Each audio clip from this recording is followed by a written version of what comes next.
I love you, Jesus, more than anything.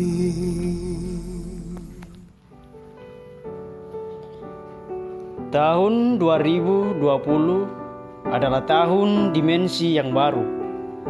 Untuk kita mengalami pola pikir yang baru, cara pandang yang baru, pelayanan yang baru, serta berkat-berkat yang baru baik secara jasmani maupun secara rohani.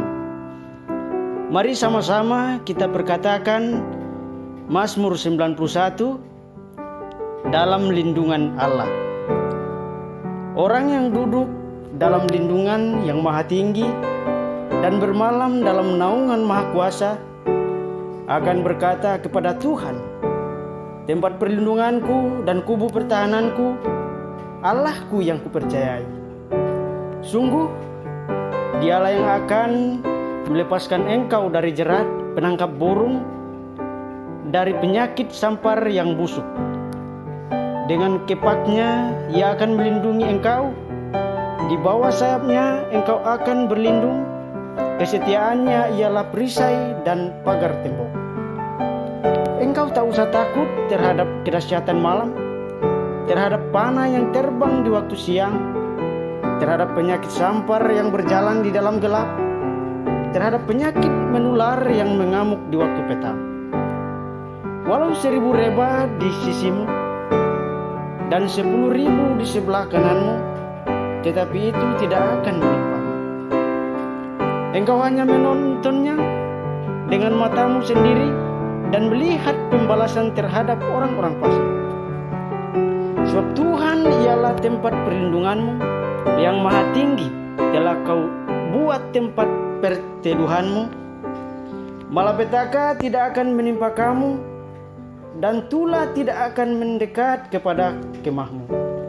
Sebab malaikat-malaikatnya akan diperintahkannya kepadamu untuk menjaga engkau di segala jalanmu. Mereka akan menatang engkau di atas tangannya, supaya kakimu jangan terantuk kepada batu. Singa dan ular tedung akan kau langkahi. Engkau akan menginjak anak singa dan ular naga. Sungguh, hatinya melekat kepadaku, maka aku akan meluputkannya. Aku akan membentenginya, sebab ia mengenal namaku. Bila ia berseru kepadaku, aku akan menjawab. Aku akan menyertai dia dalam kesesakan. Aku akan meluputkannya dan memuliakannya.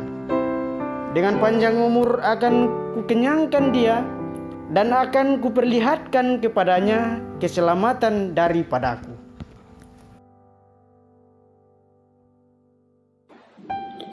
Mari secara bersama-sama kita deklarasikan Pentakosta ketiga. 1. Pentakosta ketiga adalah pencurahan Roh Kudus yang dahsyat di zaman now, melebihi yang terjadi di Azusa Street.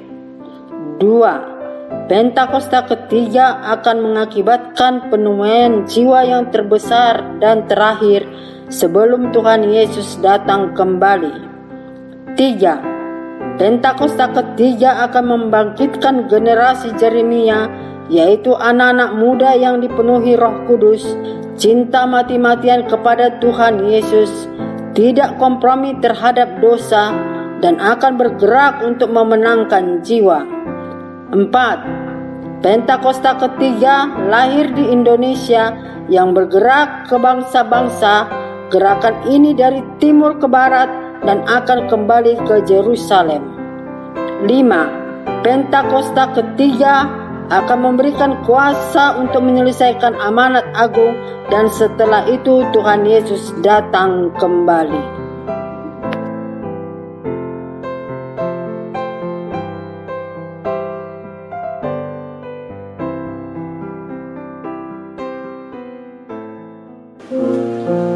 Shalom gereja Tuhan. Shalom. Puji nama Tuhan. Atas penyertaan Tuhan, kita sudah sampai di bulan yang ke-10 tahun 2020. Kita bersyukur dan berterima kasih hanya karena kemurahan dan kebaikan Tuhan. Kita boleh ada bersama-sama dengan keluarga kita untuk memuja menyembah Dia. Mari Bapak Ibu, saya ajar, siapkan hati kita, siapkan pikiran, tubuh, jiwa, dan roh kita untuk menghadap Dia, Allah yang Maha Kudus dan ajaib. Mari sama-sama kita akan pujian. Haleluya. Terima kasih Tuhan Yesus atas kesetiaan-Mu dalam kehidupan kami. Haleluya. Sungguh besar setiamu, nyata di sepanjang hidupku. Darah-Mu telah layakkan kehidupanku.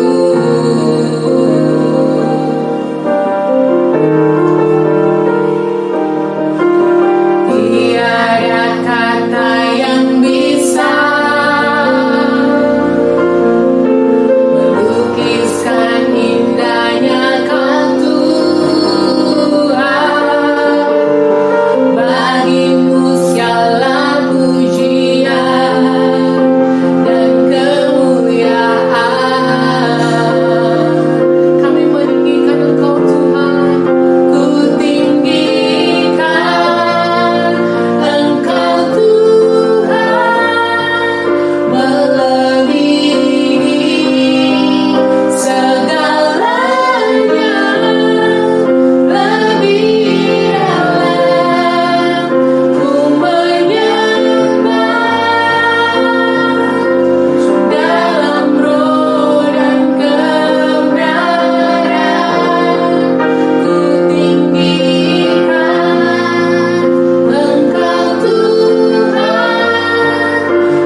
Ya Roh Kudus, Kau hadir, Roh Kudus, lawatlah hadirat-Mu, penuhi kami, penuhiku, waktuku datang, ku menyembah. Panggil ya Roh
Happy Sunday semua!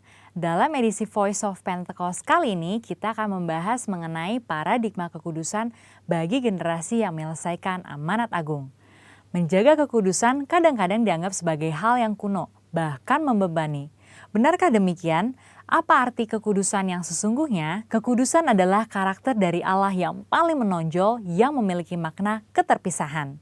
Salah satu contoh ketika Adam dan Hawa sebagai manusia pertama jatuh di dalam dosa. Mereka harus keluar dari Taman Eden. Hal ini menunjukkan bahwa Allah yang kudus harus terpisah dari manusia yang tidak kudus. Dan juga terpisah dari segala sesuatu yang bertentangan dengan keseluruhan karakter Allah itu sendiri. Akan tetapi kekudusan Tuhan bukanlah hanya kekudusan yang memisahkan dan menghakimi segala yang tidak kudus, melainkan juga menjangkau manusia yang berdosa dan memberikan pengudusan bagi mereka. Maka dengan itu ada 3 paradigma kekudusan. Yang pertama, kekudusan itu indah dan didambakan. Kita dapat melihat bahwa seluruh ciptaannya sungguh sangat baik. Dan kata baik juga mencangkup segala pengertian seperti keindahan dan kedambaan. Dalam Mazmur 96 ayat 9 dikatakan, sujudlah menyembah kepada Tuhan dengan berhiaskan kekudusan. Kata berhiaskan kekudusan menunjukkan bahwa kekudusan adalah hal yang mulia dan indah di hadapan Allah. Kita sebagai manusia baru di dalam Kristus sudah seharusnya memandang semua hal yang berasal dari Tuhan adalah hal-hal yang kudus, hal yang baik, indah, menyenangkan, dan didambakan. Pola pikir bahwa hal-hal yang tidak kudus membawa kenikmatan seharusnya kita tanggalkan. Sebagai insan Pentakosta yang hidup bergantung kepada Roh Kudus setiap saat, sudah selayaknya kita mengalami kemenangan dari kedagingan. Yang kedua, kekudusan itu menular dan menyebar. Paradigma yang baru tentang kekudusan juga dinyatakan dalam kehidupan dan pelayanan Yesus. Dalam pelayanannya, Yesus sering digambarkan berada bersama dengan orang-orang yang najis menurut Taurat. Dalam Lukas 5 ayat 12-14 dikisahkan bagaimana Yesus berjumpa dengan seorang yang penuh kusta. Orang tersebut meminta kepada Yesus untuk menahirkannya, yang kemudian diresponi oleh Yesus dengan menjamahnya dan berkata, "Jadilah engkau tahir." Dan Alkitab mencatat bahwa orang tersebut menjadi tahir. Ketika Yesus menjamah orang yang sakit kusta yang najis menurut Taurat, Yesus tidaklah menjadi najis. Namun sebaliknya, kekudusan Yesus terimpartasi kepada orang yang sakit kusta itu dan mentahirkannya. Hal ini selayaknya memberikan paradigma baru dalam kita memandang kekudusan, yaitu kekudusan itu menular dan menyebar. Yang ketiga, kekudusan menjangkau banyak orang. Dengan pengurapan Roh Kudus, maka sudah seharusnya kita menjangkau orang lain dan menularkan kekudusan tersebut. Kekudusan bukan lagi hanya sekedar yang penting saya sendiri yang kudus. Dalam Imamat 19 ayat 2, pertama-tama Tuhan berkata, "Kuduslah kamu sebab aku Tuhan Allahmu kudus." Setelah itu mulai dari ayat 3 dan seterusnya, Tuhan memberikan serangkaian perintah kepada umat Israel untuk melakukan perintah seperti menghormati ayah dan ibu ataupun bertindak jujur. Hal-hal yang diminta Tuhan ini menunjukkan bahwa kekudusan bukan berdampak hanya untuk diri sendiri, tetapi juga berdampak secara horizontal, yaitu kekudusan menjangkau banyak orang. Terkait hal ini, gereja kita yang ada di Bandung memiliki kisah yang unik dalam perjalanan sejarahnya. Pada waktu itu tahun 1992, tidak ada lagi gedung pertemuan umum yang bersedia untuk menyewakan tempatnya secara permanen. Namun tiba-tiba ada satu tempat yang bersedia menyewakan tempatnya untuk ibadah dan dikontrak untuk waktu yang cukup lama. Tempat tersebut adalah Gedung Paramount yang adalah sebuah nightclub. Pada saat itu gembala sidang kita dihadapkan dengan keputusan yang sulit. Beliau pun teringat bahwa pada waktu sebelumnya dalam KKR di Batam, hal serupa juga terjadi. Pada waktu itu tidak ada tempat untuk melaksanakan KKR kecuali sebuah tempat karaoke. Akhirnya KKR tetap dilaksanakan di tempat karaoke tersebut disertai lawatan Tuhan yang luar biasa karena hadirat Tuhan tidak dibatasi oleh tempat atau apapun juga. Pada akhirnya gembala sidang kita menyetujui penggunaan Gedung Paramount untuk menjadi tempat ibadah minggu. Meskipun tempatnya aneh menurut manusia, tetapi hadirat Tuhan memenuhi tiap ruangan ibadah dan lawatannya pun terjadi setiap minggu. Banyak orang bertobat dan jiwa-jiwa bertambah hari demi hari. Wow! Kesimpulannya, Tuhan sedang memanggil kita untuk hidup dalam kekudusan guna menyelesaikan amanat agung. Dalam Wahyu 22 ayat 11 dikatakan, "Barang siapa yang berbuat jahat, biarlah ia terus berbuat jahat. Barang siapa yang kudus, biarlah ia terus menguduskan dirinya." Mari kita terus mengerjakan dan menjalani kehidupan kita, bergerak dan menularkan kekudusan kemanapun kita pergi untuk menuai banyak jiwa. Tuhan Yesus memberkati.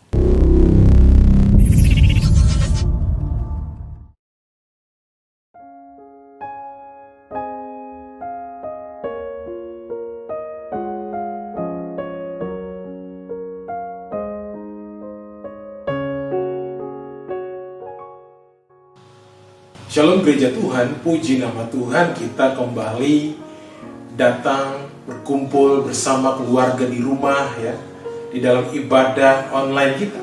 Dan di hari ini kita patut bersyukur karena kebaikan Tuhan memimpin kita masuk ada di bulan ke-10 dari tahun 2020 ya, bulan Oktober.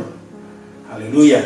Mari Bapak Ibu, sebelum kita mendengarkan firman Tuhan, saya ajak kita sama-sama datang di depan Tuhan. Kita berdoa. Bapa, di dalam nama Yesus kami bersyukur untuk kebaikan yang Kau buat atas kami. Biarlah Engkau hadir di tempat kami masing-masing, di rumah kami, dalam perkumpulan persekutuan kami ya Tuhan. Engkau hadir, Engkau berikan pencerahan, Roh Kudus hadir, berikan terang firman-Mu, sehingga kami terus berjalan di dalam rencana dan rancangan-Mu ya Tuhan. Di dalam nama Yesus kami bersyukur, haleluya, amin. Ya, firman Tuhan pada pagi ini berjudul cara hidup kita menentukan. Ya, Bapak Ibu Saudara, cara hidup kita menentukan apa yang akan terjadi di dalam hari-hari kehidupan kita ke depan. Baik umur kita, kesehatan kita, apalagi kita sedang ada di dalam masa pandemi yang kita tidak tahu kapan berakhir, tapi kita tentu harus selalu memperhatikan cara hidup kita akan menentukan ke depannya. Nah, firman Tuhan di dalam kitab Amsal, pasal 10 ayat yang ke-27 mengatakan, takut akan Tuhan memperpanjang umur, tetapi tahun-tahun orang fasik diperpendek. Ya, orang fasik artinya adalah orang yang tidak peduli akan Allah atau bahkan menganggap Allah tidak ada. Ya, ukuran kefasikan yang dari Allah itu berbeda. Ya, ini berarti bahwa orang fasik itu bisa siapa saja. Ya, bisa orang yang punya kedudukan, orang yang berpendidikan tinggi, seorang ilmuwan mungkin, bahkan mungkin juga ABG atau artis yang terkenal. Sepanjang dia menjadi orang yang tidak peduli akan Tuhan, dia tidak mengakui akan keberadaan Tuhan dan kemahakuasaannya Tuhan, maka itu merupakan satu ukuran di mana kehidupan kita sudah menjadi bagian daripada orang-orang fasik. Nah, mari kita mau memperhatikan hidup kita, karena cara hidup kita itu menentukan usia kita, menentukan bagaimana Tuhan berkarya dan terus menyertai kehidupan kita. Nah, cara hidup untuk bagian mana saja? Mari Bapak Ibu, saya mau kita sama-sama melihat dalam kitab Yeremia pasal 17 ayat 10 ya, dan kita sama-sama membacakan ayat ini. Bapak Ibu bisa ikuti saya dengan membacakan teks di bawah. Ya, firman Tuhan berkata, aku Tuhan yang menyelidiki hati, yang menguji batin untuk memberi balasan kepada setiap orang setimpal dengan tingkah langkahnya, setimpal dengan hasil perbuatannya. Nah, mari kita perhatikan. Hal pertama yang harus kita perhatikan, yang menentukan kehidupan kita adalah pikiran kita dan juga perbuatan kita.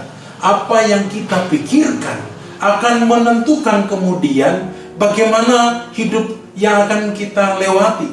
Sikap kita atau perbuatan kita, attitude kita akan menentukan sekali. Ya, dimulai dari apa yang menjadi buah pikiran kita, kemudian itu akan timbul atau tercamir lewat perbuatan kita. Dan ini sangat menentukan bagaimana kita menghadapi hari-hari kehidupan kita.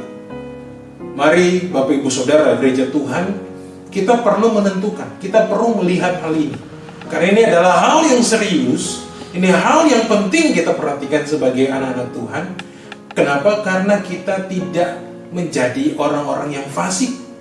Kita tidak mau menjadi bagian daripada orang fasik itu. Tetapi kita mau menjadi orang-orang yang mengasihi Tuhan, orang-orang yang percaya kepada Tuhan, orang-orang yang mengandalkan Tuhan dalam kehidupan kita. Haleluya.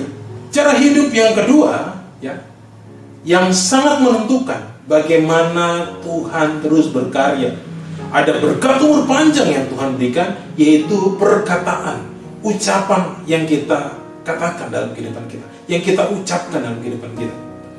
Saat ini kita sedang memasuki tahun PALEP 5781. Ya, ini juga bicara mengenai menjaga perkataan. Ya, hal itu pun menentukan kehidupan kita ke depan.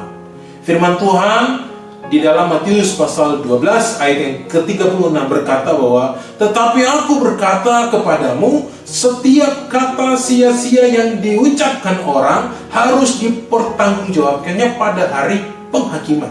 Nah, mari kita lihat ayat ini, bahwa Tuhan mau kita menjaga perkataan kita, ucapan kita.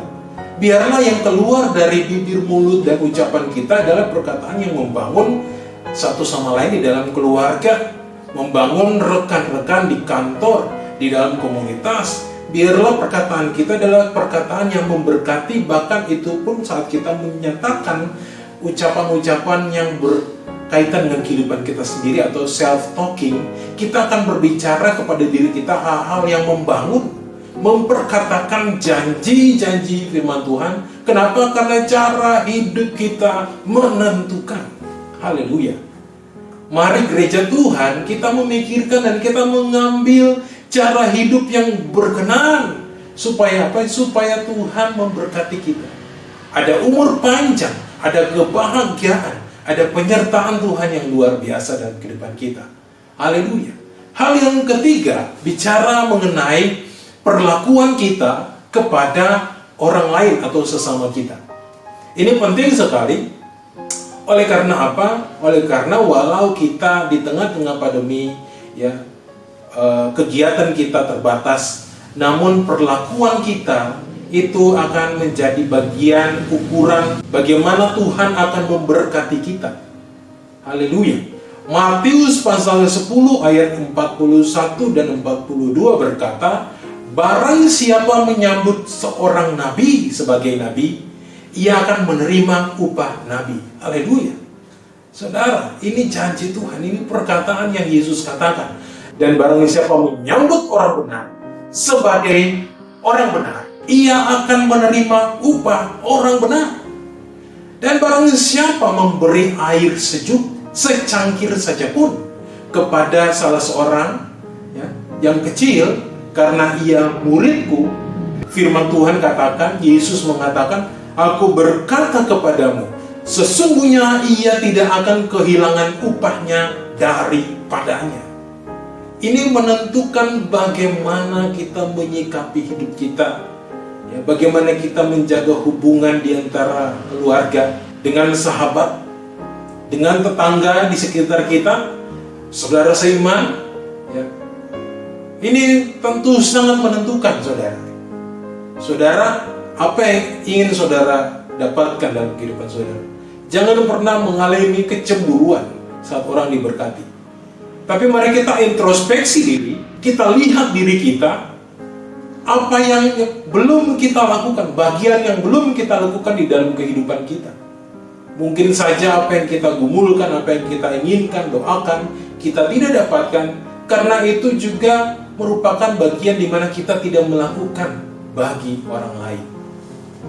Haleluya. Mari ambil sikap yang benar, karena sikap kita sangat menentukan bagaimana Tuhan akan memberkati kehidupan kita. Poin yang keempat, cara bagaimana kita harus hidup yang menentukan bagaimana Tuhan akan menyatakan kebaikan Tuhan, bagaimana Tuhan akan menyatakan kemuliaannya dalam kehidupan kita adalah cara kita menggunakan uang kita. Haleluya. Akar dari kelola uang yang salah adalah 80% perilaku duniawi dan 20% kurang hikmat dan pengetahuan. Saudara perhatikan, ternyata kurang hikmat dan pengetahuan hanya 20%. Tapi 80% adalah sikap kita yang tidak tepat, perilaku hidup yang hanya memenuhi keinginan belaka, dan kita mempertahankan hal itu. Ada 500 ayat mengenai iman, 500 ayat mengenai doa, tetapi ada 2350 ayat kurang lebih mengenai harta. Allah sangat berperkara dengan harta, saudara. Jadi mari kita perhatikan hal ini. Mazmur 24 ayat 1 katakan bahwa Tuhanlah yang mempunyai bumi serta segala isinya, dan dunia serta yang diam di dalamnya. Hagai 2 ayat 9 katakan, kepunyaanku lah perak dan kepunyaanku lah emas, demikianlah firman Tuhan semesta alam. Firman Tuhan ini mengingatkan kita bahwa pengelolaan uang harus penuh hikmat. Kita tidak bisa membuat uang itu lebih daripada Tuhan. Nah, Allah begitu berperkara. Oleh karena itu, maka kita harus mengingat bahwa waktu kita memberikan persembahan bagi Tuhan, persepuluhan, itu bukan karena kita mampu, kita bisa, tapi karena kita mau menjadikan Tuhan menjadi Tuhan, menjadi Allah satu-satunya, dan bukan yang berkuasa atas hidup kita adalah uang. tapi hanya Allah saja. Contoh Bapak Ibu, perpuluhan itu bukan kita menyenangkan hati Tuhan, tapi itu adalah tanda ungkapan kasih kita kepada Allah. Ya. Kita mengembalikan persepuluhan atau persembahan. Yang kedua adalah karena bentuk penyembahan kita bagi Dia. Lalu kita juga memberikan persembahan persepuluhan atau persembahan atau memberi kepada sesama kita juga. Itu adalah di mana Tuhan juga akan memberkati kita. Haleluya. Mari kita memperhatikan bagaimana kita mengelola berkat yang Tuhan berikan bagi kita. Karena itu akan menentukan cara hidup kita, menentukan. Dan poin yang terakhir Bapak Ibu, yaitu adalah kita memiliki komunitas rohani. Haleluya. Firman Tuhan di dalam 1 Yohanes pasal 1 ayat yang ketiga mengatakan, apa yang telah kami dengar itu kami beritakan kepada kamu juga, supaya kamu pun beroleh persekutuan dengan kami. Dan persekutuan kami adalah persekutuan dengan Bapa dan dengan anaknya, Yesus Kristus. Jadi persekutuan orang percaya adalah bentuk di mana kita saling membangun di dalam Tuhan Yesus Kristus. Ya, kita butuh komunitas. Saat ini kita tidak bisa kumpul-kumpul, kita tidak bisa sama-sama. Tapi biarlah Bapak Ibu Saudara mencari komunitas rohani lewat Zoom meeting yang menguatkan iman.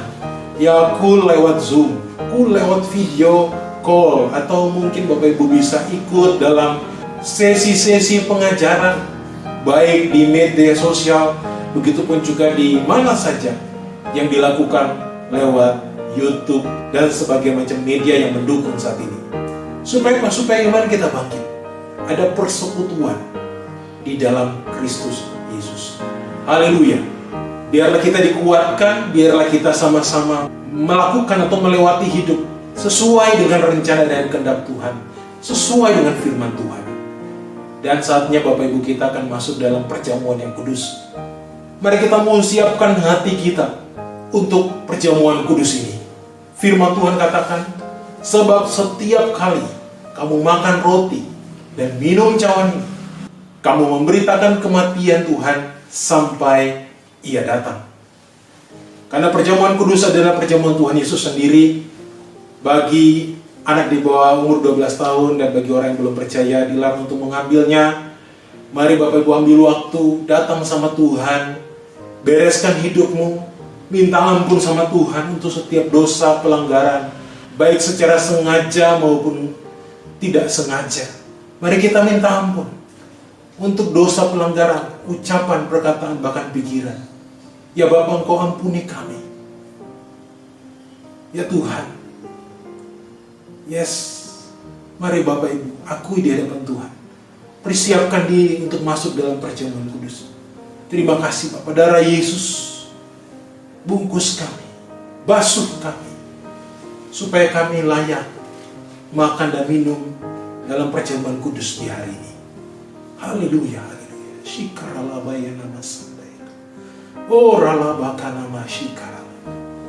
Haleluya, haleluya. Amin. Mari kita masuk dalam perjamuan kudus. Perjamuan kudus boleh dibagikan. Mari kita angkat roti di tangan kanan kita tinggi-tinggi. Haleluya. Sebab apa yang telah aku teruskan kepadamu, telah aku terima dari Tuhan, yaitu bahwa Tuhan Yesus pada malam waktu Ia diserahkan, mengambil roti dan sesudah itu Ia mengucap syukur atasnya. Ia memecah-mecahkannya dan berkata, inilah tubuhku yang diserahkan bagi kamu. Perbuatlah ini menjadi peringatan akan aku. Bukankah roti yang atasnya kita ucapkan syukur adalah persekutuan dengan tubuh Kristus? Mari kita makan dalam nama Yesus.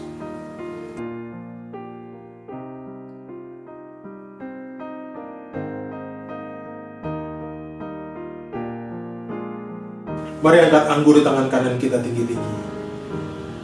Demikian juga Ia mengambil cawan sesudah makan lalu berkata, cawan ini adalah perjanjian baru yang dimeteraikan oleh darahku. Perbuatlah ini setiap kali kamu meminumnya menjadi peringatan akan aku. Bukankah anggur yang atasnya kita ucapkan syukur adalah persekutuan dengan darah Yesus? Mari kita minum dalam nama Yesus. Mari kita bersyukur di hadapan Tuhan. Haleluya, haleluya, haleluya. Terima kasih Tuhan, Engkau baik, sangat baik. Haleluya. Terima kasih buat perbuatan-Mu, penyertaan-Mu dan karya-Mu Tuhan. Oh, ya Rabbi, ya Rabbi, ya Kiralah bayaran nama Shandaya. Mari kita menyembah Tuhan. Kirana mayara labashika ya Rabbi. Bebaskan rohmu menyembah Tuhan Allah. Kiralah bayaran nama.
Sakit Tuhan sembuhkan saat ini juga. Yang berbeban berat Engkau angkat ya Tuhan. Yang terikat terlepaskan di dalam nama Yesus. Terima di dalam nama Yesus. Haleluya. Terima kasih Bapa. Terima kasih Tuhan Yesus. Kasih setia-Mu atas kehidupan kami. Kami percaya sepanjang bulan kami berjalan di dalam penyertaan Tuhan, dan mata Tuhan mengawasi hidup kami. Haleluya. Haleluya. Amin. Mari Bapak Ibu, angkat kedua tangan kita, dan kita mau terima berkat daripada Tuhan sendiri. Haleluya. Tuhan memberkati engkau dan melindungi engkau. Segala apapun yang kau kerjakan, Tuhan jaga, Tuhan lipat gandakan. Biar engkau menjadi garamnya surga, untuk memberikan rasa surga di sekitarmu. Hidupmu menjadi terang yang menerangi sekitarmu. Orang melihat Tuhan dalam kehidupanmu. Berkat daripada Allah Bapa, penuh kasih karunia daripada Tuhan Yesus Kristus, serta persekutuan yang manis dengan Allah Roh Kudus, tambah hari tambah manis, menjelang kedatangannya yang kedua, menyertai setiap kita mulai hari ini sampai Maranatha Tuhan Yesus datang menjemput setiap kita di alam roh. sampai selama-lamanya. Haleluya. Yang terima berkat Tuhan sama-sama katakan amin. Selamat hari Minggu. Tuhan Yesus memberkati.